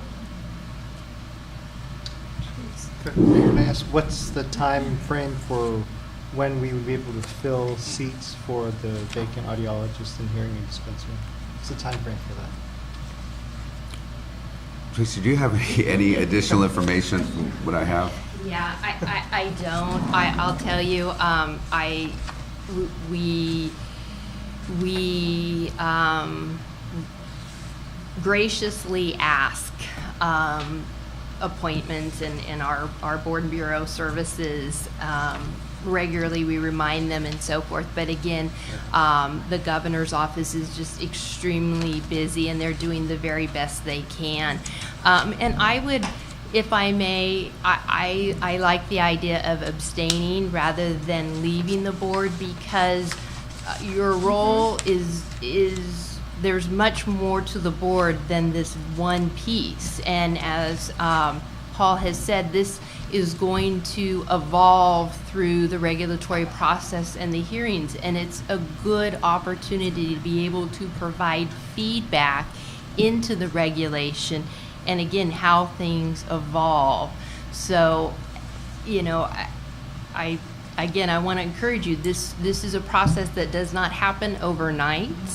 It takes time, and it's a very small piece of what the board's entire charge is. Well, I know what is my role. You don't have to educate me what is my role on the board. And in regards to the appointment, it is unknown. The governor's office can't share that information. As we know, the term does end in January, I believe is when the administration changes over. It has been indicated that they've been looking at candidates for both seats, but until then, it is at the governor's pleasure.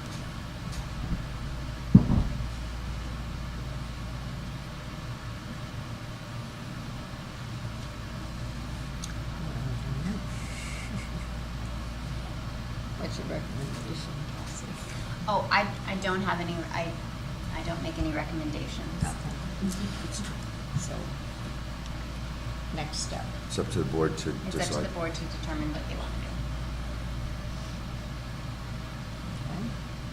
The board can put this on a future agenda. The board can act now. The board can continue the conversations. It's at the board's pleasure. What's I the board? just would say that I can tell from Amnon's feeling about this, how strongly he feels that he's willing to step off this board in order to curtail this effort. And that would be a shame, in my view. He is the only dispensing voice we have and will have for some time. And so I would say we need you and would not want to see you do that. On the other hand, I understand the logic of all that's been said today, the heart that went into this, the work that went into this also. I like the fact that we not only would have this regulatory change, but it has to go out for public comment for 2 months. During that time, if there are compelling arguments out there that the board should and would entertain, that opportunity is there. So I don't want to see the only voice we have silenced because you feel strongly, although I don't want to diminish that. I see how strongly you feel. I know, but I believe that my action will contribute to defeat this I'm change. not sure that's I think you'll you'll vote for it, and there will be public discussion or legislation, and I hope that they will see that how this was taken. But if you're And physically here to talk, to tell us how you feel. I'm only one person on the board. I have no Yes, majority but vote. You'll vote all against me, so that's the only thing I can do. That's the. Well, we don't know that for sure. But it's an important voice, I mean, because you're at the crux of some of this issue. So I would hope you wouldn't walk away. I hope you put it, you table it. Do you have a motion on that? Yeah, I would like to table this at least until another hearing aid dispenser will join the board.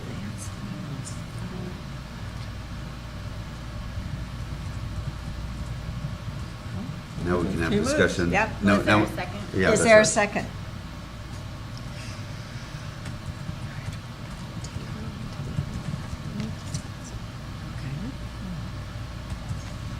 No second.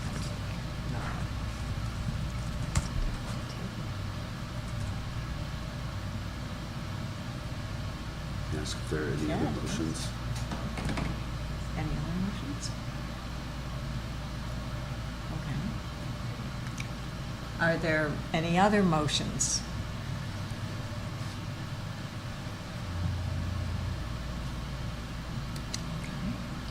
I kind of like the motion that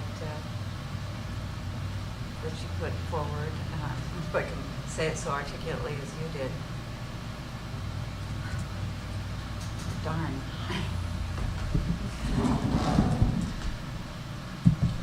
I can try again to help with this. A motion to move forward with regulations to remove the practical examination requirement for dispensing audiologists. Wasn't the first part of that to accept the recommendation? Yes, sorry, So- and to accept based on the recommendation from OPES. And then to delegate to the board to draft language? Yes, to delegate to Board the staff. board staff to work with legal and OPES to draft regulatory language to bring back to the next board meeting. Thank you, Paul. Second.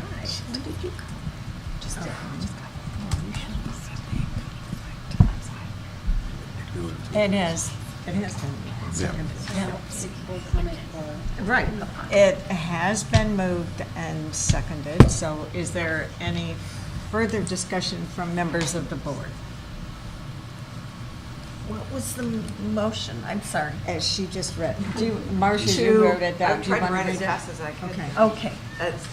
That the board accept the recommendations from OPES to move forward with regulatory changes to remove the regulatory need for practical exam, to delegate to the staff to draft language, regulatory language, to bring to the next board meeting. For the dispensing audiologists. Yeah, yes, for that and that.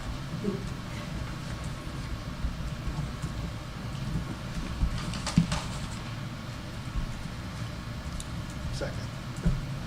Okay. It's been moved and seconded. Any other discussion from members of the board? I would leave. It's nice serving with you.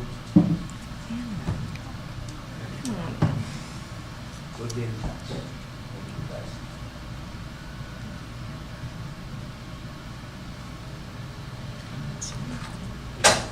Did we have board comments? There were no, are there any board comments other than what we have? We have a quorum. This quorum is 5. Yes, we do have a quorum still.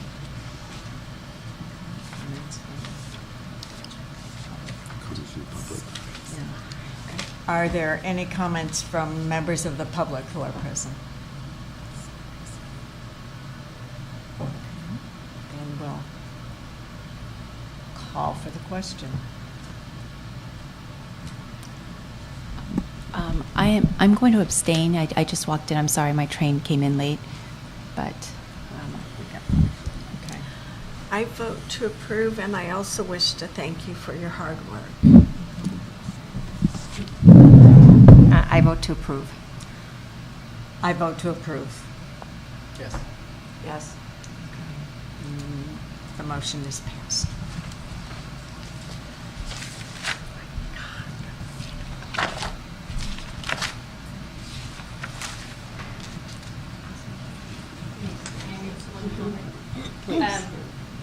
Again, I just want to Express my appreciation for the board looking at the data and the research giving this significant thought, but also acknowledging that what we brought here today isn't going to change in the next 6 months or for the most part until you have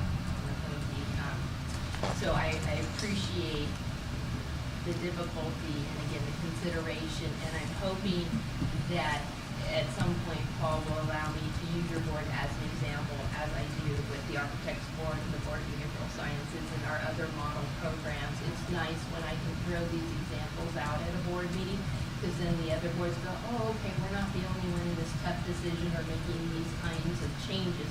Other programs are doing so. So I'm hoping at some point I can add you to that list. Thank you. Thank you. Okay, could I make one comment about the conference we had? Sure. I would like to point out that there was a conference call for all of the chairs of the boards. And during that conversation, it did come up again about the fact that the governor and everybody up there in Sacramento is worried about barriers to licensure and barricades being thrown up. So what you said resonated again today for me, and I want the board to know that the people who were on that phone call, and I will admit I was the one who asked the question about barriers to licensure, and Dean Grafilo graciously brought it up in the discussion. They are discussing it now as a result of my question. So thank you ever so much for your affirmation that maybe we are trying to make a difference for the consumers in California. Thank you. At this point, I think we'll take a quick break. Aren't we doing closed session anyway, so they can leave? They could. Can't they just... Thank you for staying. The next is update on the board's consumer fact booklet on hearing loss and hearing aids. I just got a new, This is the shiny copy right there. of our new hearing loss and hearing aids for adult booklet. Last year, I worked with Tony Berrient, who's in the back of the room, to help develop a consumer guide that has some very basic information in terms of types of hearing loss, degrees of loss, some terminology. We have basic facts about hearing aids, hearing aid components. Tony and others in the Hearing Loss Association of America really wanted more information out there about T-coils and wanted audiologists and hearing aid dispensers to be talking about that more, which was part of the impetus for making sure that that information was here and available in lay terms that could be meaningful.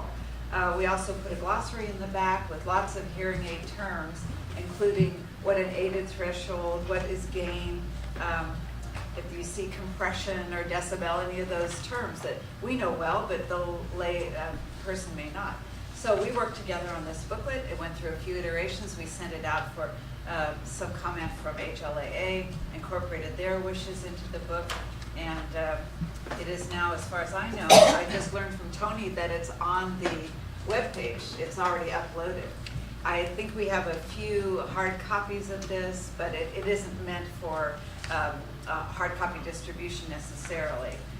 But anyway, I hope you'll take a look, refer your patients to this. It can be a very helpful guide. And I think we did a good job. Marcia, it's two places on the website. Oh. If you go to the home page under What's New, you'll see it there. And then at the top of the home page, you'll see Forms and Publications. If you go click on that, go to Publications, it's listed in there. Thank you. I'm going to go look. Okay. When I have a I just chance. showed Tony, so. We specifically made this for adults, and it does not address pediatric issues purposefully. So, because of part of the impetus and who would read something like this, what consumers, we're not sure that many consumers will go to the licensing board website to look up consumer information. So Tony is going to help us, and we'll work together to try to get a bigger distribution and a greater awareness of that this is there. It's fairly simple, but I think effective. So do get your patients, colleagues, and so on to take a look so we can get a wider recognition of this. Any questions? Can we put it on the website, or you can link to it? We being Other people, like, anyone, the university or anyone. Yeah, I'm sure you can link to it. If there's a way to maybe CAA can assist with getting this, like we did with the My Baby Has a Hearing Loss booklet. We could do something similar to that so that you could. You want us to put it on our website? As far as, I don't know. I actually think that would be very helpful. But that's, yeah. Also, can I just comment on our outreach is limited. A few years back, there was a limit put on outreach budgets and outreach functions. But if you are going to be at outreach events, and Tony and I were just talking about this, I think just 2 days ago, maybe even yesterday. But if you are going to be at some type of event and we could give you items like this to put on the table, that would be very helpful.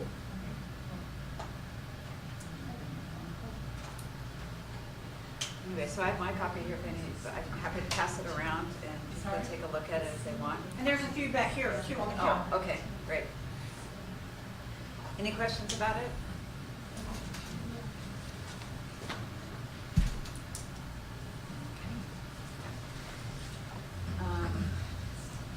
Go on to the next topic of. You just want to see if there's any public comment? Is there any public comment about the booklet or what's in it or anything like that? Take a look at it and see if you have any feedback you'd like to give us. We're kind of at a publishing point, so to speak. So I don't think we'll make many changes, but if over time, if we collect enough suggestions, changes, criticisms, and so on, we'll probably come out with another version. And if that's not impossible, Paul, certainly not electronically, but in terms of making hard copies. Okay. Thank you. I mean, we hear sometimes about hearing aids being big, beige, and bulky. And on the page 2 of the picture, that hearing aid looks a little beige and bulky.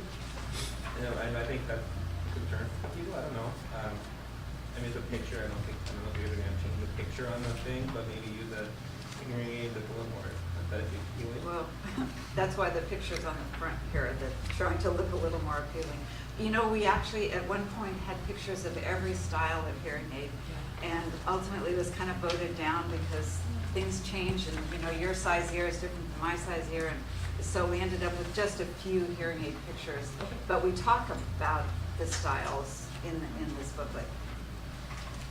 But you're kind of right, that is kind of a big booklet thing. I would like to add to that. That is a stigma that we would like to, try to help overcome. So, understanding that this is a living document, if we could get a hold of better stock photos or actually get permission from people, maybe in the future we could add those photos that Marcia wanted to add about the different styles. So I blame this picture on Paul. My fault. Okay. Any other comments? Okay. Then, Marcia, would you like to take over again with item number 8, which is discussion and possible action regarding the speech language pathology. Oh, no, excuse me. Yours, discussion and possible action regarding board communications with the California Children's Services. Okay. In last January, a number of representatives of California Academy of Audiology, the licensing board, Paul and myself, Allison Grimes, Wins, and also representatives of the Department of Healthcare Services, particularly those individuals involved with CCS. They kindly met with us after many attempts at phone calls that kind of fell flat with nothing coming of them, trying to bring the issues to them that California audiologists who are CCS providers were struggling with. And to make a long story short, we had several meetings, we had several phone calls, and the last one was about 2 weeks ago. On that call was Amy White of the CAA, Allison Grimes, just Director of Audiology at UCLA, Margaret Winter, I think she's at USC, and myself, with a number of representatives. And these are just 4 of a list of 40 different issues we could have talked to them about. But one thing we did want to have explained to us is the whole child model program. I don't know how many of you are aware of that change. Well, we weren't very aware of it. It is a managed care program that is going to be piloted in 5 counties at this time. It will be implemented in 15 more counties by January. The impact on audiology is that the plan will supposedly simplify the system since there will only be one health plan. All CCS eligible conditions for patients with full Medi-Cal insurance coverage will transition to this program. So all Medi-Cal children will go into this program. This program will be fully responsible for all authorizations and payments for every type of care. All audiology services, including hearing aids, will be covered by this program. There are going to be some carve-outs for dentistry and so on. If the child does not have Medi-Cal coverage, they will stay in the system as they are now. There are 33 individuals, initial beneficiaries of the program so far, so that's how new this really is. And I have a web page if somebody would like to, I'm happy to share that web address with you if you'd like to learn more about it. They, at this point, are not talking necessarily about extending this type of program to adults. However, they do have a program called the Whole Person Care website for adults. So they're looking at this managed care model for adult Medi-Cal recipients for hearing aids in particular. So kind of keep an eye on where they're going with that. What is the funding source for this managed plan? Well, CCS, just like I assume, like Medi-Cal, is funded partially by the state and partially by the federal government. They both come together to, at least that's how Medi-Cal works, and so we're beholden to each other to make this a workable program. So that's where the funding comes from. And I've never understood why some counties have their own local Medi-Cal office where the rest of the state has EDS. You know, I've never quite understood how that came to be. We wanted to improve regulation and policy language because we thought it was very difficult to understand this numbered letters process. I don't know how many of you are CCS providers and if this means anything to you. But they're working on trying to smooth that language and make it less esoteric and things like that. There was a discussion on provider enrollment, and it was about whether allied health, which is an audiologist is considered allied health, can be a sole CCS provider without being a Medi-Cal provider. And even the people at the meeting, the Department of Healthcare Services people scratched their head and said, I'm not sure if you can do that. So they're going back to the drawing board to try to figure out who can be what, and if you have to be both in order to be in this new managed care program. A couple more things. We talked about the age-old problem of hearing aids, ear molds costing us $29 to $35 wholesale and getting paid $27 for that mold. And not only the mold itself and what it costs us, but the materials and time it takes us to make them jacks that price way up. So we said, who sets these rates and what can we do about it? And they said that the rates for CCS are set by the legislature, and they said essentially they couldn't do anything about it. Their hands were tied. They were not the rate makers. They were not the ones who decided this. It's all handled by the Department of Finance within the administration, who works with the legislation. So we said, okay, what can we do about that? Who can we approach to try to change that? And they said, well, they'd look into it. They will look into who it is, and we can write a letter stating our concern and our problem with it, and they will make sure that it gets into the hands of whomever they determine is the right person to talk to. Now, keep in mind that these are minutes I'm reading to you, so these are in their hands too, and they know what we're waiting for them to respond to. These are action items, and we will be talking to them again in another couple of months with what about that, and what about that. And they seem genuinely interested in trying to resolve things. They don't seem like they're trying to peddle it off in most things, but a couple. We wanted better communication between providers and CCS, meaning we wanted an access person. We wanted an ombuds person. We wanted a dedicated phone line, a dedicated email, something where an audiologist could write and say, what about this? And get somebody who would actually answer, because most of us know that you can just sit there on the phone, for a week and not get anybody to respond to you. So they are working on they have a phone tree system now that really doesn't go anywhere. They have no dedicated phone line and no time to answer the calls, even if they did have one. They have no available person to answer calls, and we asked for an audiologist who could be on the line so we'd get the best information. They said, no one has applied for the job, and I think Margaret brought it up and said, that job isn't posted? So they said, it is not? Oh my goodness. So hopefully they will post that job. And no wonder nobody applied for it. They have a generic email box available, but it's only about eligibility.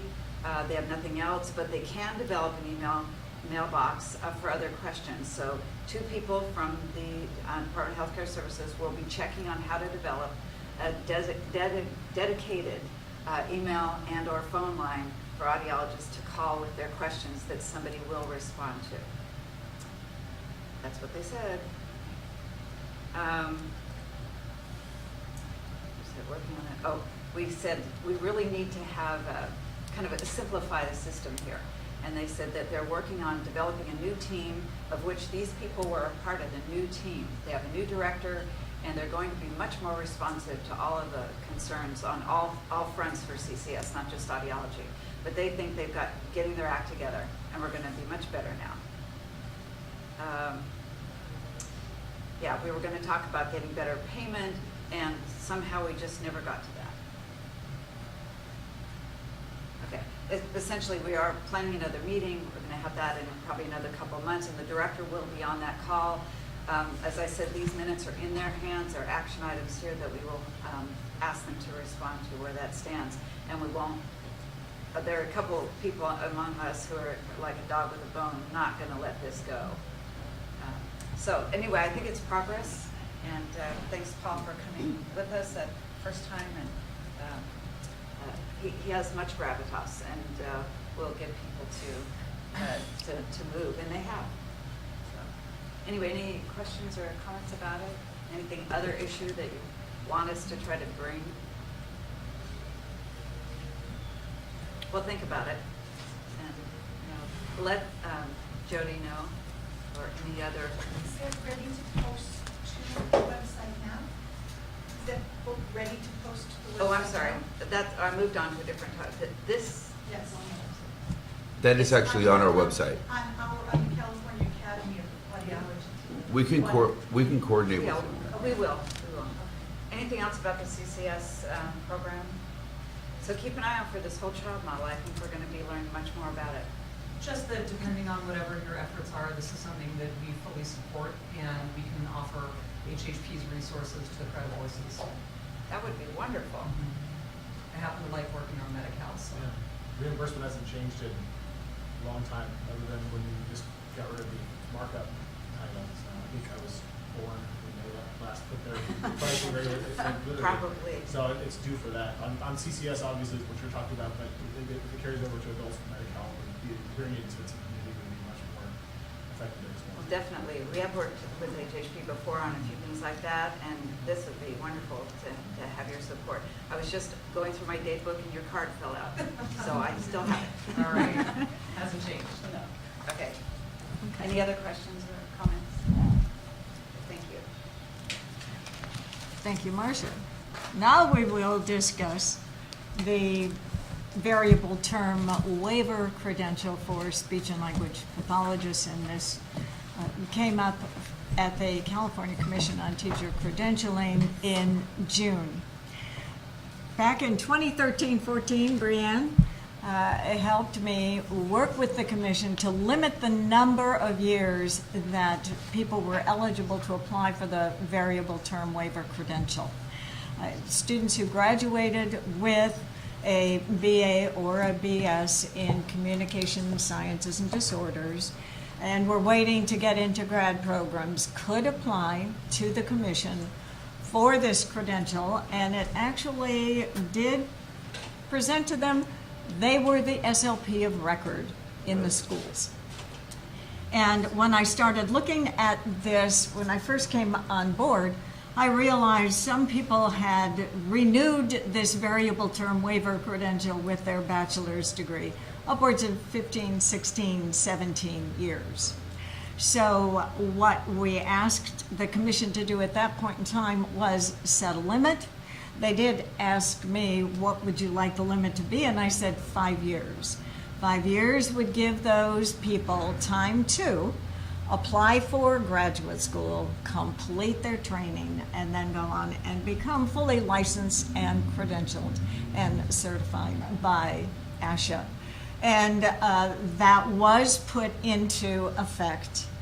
Unfortunately, as the commission found out this year the hard way, they never did the Title V regs. So now they have to go through the regulatory process. And it will not affect the people who are in the programs right now. They will have a chance to get the 5 renewals, well, first one, and then 4 renewals. The schools were quite concerned to begin with because this is a population that takes care of a lot of our public schools who are looking for SLPs and they just can't find them. So why don't you explain what the Title V regs are for the... This is going, go ahead. No, you go ahead. No. This is going ahead where they are actually writing the regulations for this particular credential. And when it's completed, then the individuals will again only be allowed to have 5. This does not open it up for them to have more opportunities to stay on that VTW credential. I think that most of the people are unaware of this at this point in time. They are going to let the school districts know. The applications are coming in, so school districts are not going to be impacted on this, and the students will not be impacted, as our SLP students will not be impacted as well. So just an FYI. Do you want to go on to number 9? Or does Paul want to go into session at this point? I think you wanted to go into session. It's up to you, Manager. So. Okay. I'm not presenting 9, so I don't know. You might be presenting. Okay, I think we can go. At this time, we will go into. Sorry, ask for public comment in terms of. Oh, sorry, public comments.